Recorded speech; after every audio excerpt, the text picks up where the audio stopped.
राहाता तालुक्यातील निर्मळ-पिंपरी शिवारात निर्जन ठिकाणी सुरू असलेल्या बेकायदेशीर गर्भलिंग तपासणीचा पोलिसांनी धाडसी कारवाई करत भांडाफोड केलाय। या कारवाईत एका डॉक्टरसह एजंटला ताब्यात घेण्यात आलं असून बाहेरील जिल्ह्यातून आलेल्या गर्भवती महिलांनाही ताब्यात घेण्यात आलंय।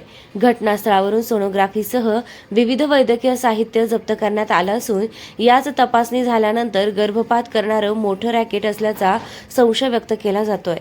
लोणी निर्मळ पिंपरी रस्त्यालगत निळवंडे कालव्याच्या कडेला शेतातील 2 खोल्यांमध्ये वाहनातून साहित्य आणून हा प्रकार सुरू असल्याची माहिती अप्पर पोलीस अधीक्षक सोमनाथ वाघचौरे यांना मिळाल्यानंतर विशेष पथकानं गुप्त छापा टाकत ही कारवाई केली आहे। पोलिसांनी टाकलेल्या छाप्यात अल्ट्रासाऊंड मशीन, मॉनिटर, बॅटरी, वीज यंत्रणा, जेल कागदपत्रे तसेच 3 वाहने जप्त करण्यात आली असून ही संपूर्ण यंत्रणा मोबाईल पद्धतीने उभारण्यात आली होती। आज सायंकाळी निर्मळ पिंपरी शिवारामध्ये एक डॉक्टर गर्भलिंग निदान चाचण्या एका ठिकाणी करत असल्याची माहिती आपल्याला मिळाली होती।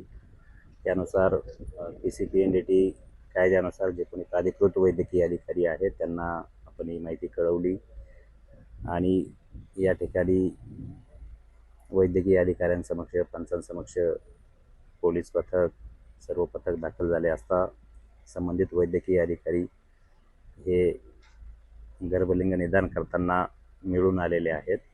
त्याबाबतचा सविस्तर पंचनामा पण केलेला आहे आणि लोणी पोलीस स्टेशन या ठिकाणी संबंधित डॉक्टर त्याचप्रमाणे यामध्ये असणारे जे कोणी एजंट सामील आहेत अशांवर आपण गुन्हा दाखल करण्याची कारवाई करत आहोत। आता जी काही आपण घटनास्थळी जी प्राथमिक माहिती घेतलेली आहे एकंदरीत 8 गर्भवती महिला या ठिकाणी मिळून आलेल्या आहेत। त्या नाशिक, बीड या जिल्ह्यांमधून मोस्टली या ठिकाणी आलेल्या आहेत। काही नगर जिल्ह्यातील देखील 1-2 महिला आहेत। सविस्तर तपास आपण गुन्हा दाखल करून करत आहोत।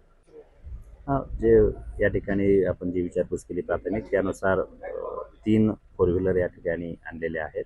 एक फोर व्हीलरमध्ये ते डॉक्टर आहेत आणि 2 फोर व्हीलरमध्ये ज्या काही गर्भवती महिला आहेत आणि जे एजंट वगैरे आहेत ते या ठिकाणी आलेलं आहे असं दिसून येत आहे।